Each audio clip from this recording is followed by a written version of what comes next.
Hi hello, मी तुमच्यासोबत आहे RJ Swara आणि आज माझ्यासोबत आहे अभिनेता संतोष जुबेकर. हॅलो. हॅलो. हाय.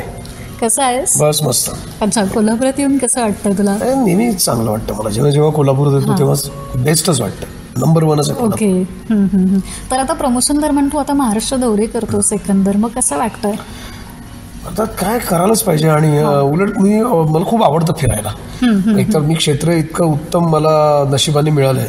एक तर मुळात मला फिरायची खूप आवड आहे. त्यामुळे शूटिंगसाठी तर मी फिरत असतो, पण मला जास्त मजा येते जेव्हा मी प्रमोशनसाठी फिरतो. कारण मला खूप माझ्या प्रेक्षकांना म्हणजे लोक माझे चाहते आहेत माझ्या कामाचे, त्या लोकांना भेटायला संधी मिळते, त्यांच्याशी गप्पा मारायला मिळतात आणि मग खऱ्या रिॲक्शन्स प्रॉपर मिळतात. त्यामुळे मला प्रमोशनचा काळ फार आवडतो. अच्छा, तर आता मराठीतला पहिलाच आपल्याकडे छान सुंदर असा सिनेमा येतो ऍक्शन पटवाला रानटी, तर त्याच्याबद्दल काय सांगशील? आता ट्रेलर आलाय त्यामुळे खूप चांगला रिस्पॉन्स आहे आणि ट्रेलरमध्ये आहे की the most powerful action film of the decade.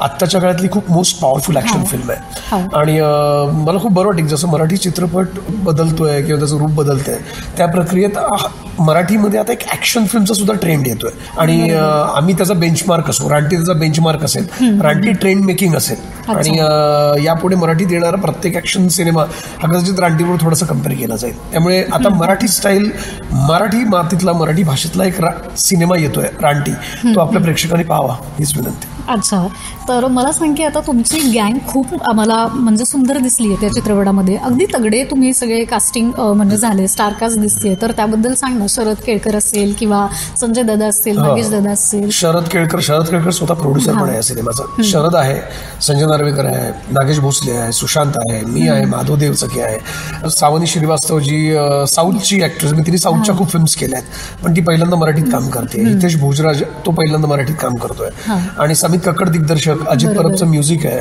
Amar मोहिलेंचं background आहे आणि सेतू रामन हे आमचे DOP आहेत, ते पण साऊथचेच आहेत.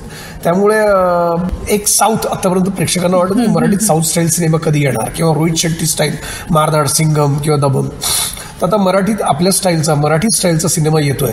जसा लोकांना, प्रेक्षकांना अपेक्षित आहे की मराठीत सुद्धा असा सिनेमा बघायला मिळू दे, लार्जर दॅन लाईफ आणि अशी सुपर्ब ॲक्शन, तर ती मराठीत रानटीत तुम्हाला बघायला मिळेल. बरोबर. आणि या सगळ्यांसोबत काम करताना कसं वाटलं किंवा सेटवरती आता समित कक्कड यांच्यासोबत म्हणजे एकंदर तुमचा बॉन्ड पण छान झाला असेल? समितची काम करण्याची पद्धत मला माहिती आहे, मी काय करू शकतो हे समितला माहिती आहे. त्यामुळे समित जेव्हा एखादा प्रोजेक्ट करतो तेव्हा त्याला एखादं कॅरेक्टर दिसतं तेव्हा तो त्याला ते संत्या करेल असं त्याला वाटतं. तो एक मित्र म्हणून नाही पण त्याला एक वाटतं की मी हे करू शकतो आणि अर्थात त्याच्या प्रत्येक प्रोजेक्टला ऑडिशन देऊनच त्यांनी मला कास्ट केलंय. जरी मित्र असलो तरी पण खूप चांगले कलाकार आहेत. शरद केळकर आज हिंदी आणि साऊथमध्ये खूप मोठं नाव आहे, हिंदीत चांगलं काम करतोय. आज तो मराठीत पहिल्यांदा लीडमध्ये येतोय. त्याआधी पण त्यांनी केलेच सिनेमे. लयभारीमध्ये विलन केलं होतं, राक्षसांचा सिनेमा केला होता, अजून एक त्याचा सिनेमा येतोय. पण हा शरदचा अगदी लीड म्हणजे अँग्री यंग मॅन हा मराठीतला मिळणारा चेहरा शरदचा आणखीन एक असेल. सो आम्ही सगळे एक्सायटेड आहोत की आता मराठी प्रेक्षकांनी जसं तुम्ही साऊथचे सिनेमे डब उनीकडे येतात त्यांना जसं आपलंसं करता तसं आपल्या मराठी सिनेमाला या रानटीला आपलंसं करा. अच्छा, आणि मी असं ऐकलंय की सुशांतनी या सिनेमासाठी थोडंसं वेट लॉस वगैरे केलं किंवा गोष्टी असतील तुमच्या, तर मग तसं तुला काय करावं लागले का? मी फक्त टक्कल केलंय या सिनेमासाठी आणि मी त्याच्यात मी माझा लुक म्हणजे मी लंगडा पण आहे, स्केचेस पण आहे, पण ते टक्कल करण्यामागे आणि लंगडा असण्यामागे त्याच्या मागे कारण आहे, स्टोरी आहे ती. म्हणजे उगाच लुक बनवायचा म्हणून नाही. पण या सिनेमामधली जी ऍक्शन आहे ती सगळी डिझाईन केली आहे, त्याची रिहर्सल्स झाल्या आहेत, त्याचे प्रॉपर आम्ही रिहर्सल्स केल्या, त्याची वर्कशॉप झाली. कुठेही असं उगाच रँडमली शूट नाही केलं किंवा रँडमली आम्ही फाईट शूट नाही केली. त्याला प्रॉपर डिझाईन केली, ती तशी दिसावी, ती तशी ग्रँजर वाटावी असं प्लॅन करून शूट केली. अच्छा, आणि डेली सोप असेल किंवा चित्रपट आणि आता एकंदर वेब सिरीज वगैरे, तुला सगळ्यात जास्त कोणतं माध्यम आवडतं? नाही असं काही नाही, मला सगळंच माध्यम आवडतं जिथे मला अभिनय करायला मिळतो. आय एम ऍक्टर, त्यामुळे मला ऍक्टर म्हणून मला सगळीच माध्यमं आवडतात. मग तो टीव्ही असो, चित्रपट असो, स्टेज असो किंवा वेब सिरीज असो. म्हणजे माय वर्क इज ओनली ऍक्टिंग. अच्छा, आणि पुढचा तुझा प्रोजेक्ट कोणता असणार आहे किंवा आता छावा रिलीज आहे, हिंदी मॅडॉकची फिल्म आहे, हिंदी फिल्म. विकी कौशल, रश्मिका मंदाना सगळे आहेत त्यात, अक्षय खन्ना.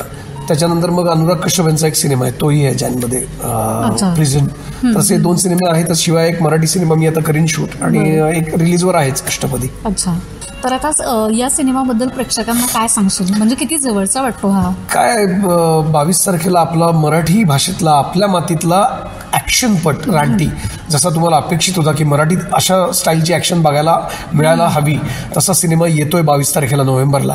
तर आता आम्ही आमचा प्रयत्न केला, आता तुम्ही तुमचे प्रयत्न करा आणि आमच्या प्रयत्नांना यश द्या. 22 तारखेला सिनेमा रिलीज झाला की चित्रपटगृहात जाऊन बघा. येस. तर मग आता नवीन सिनेमा येतोय तुझा आणि आता हा रानटी सिनेमा पण आहेच आणि बाकीचे पाईपलाईन्स मधले तुझे प्रोजेक्ट आहेत, तर या सगळ्या प्रोजेक्टसाठी तुला शुभेच्छा आहेत. धन्यवाद. Thank you so much. येस.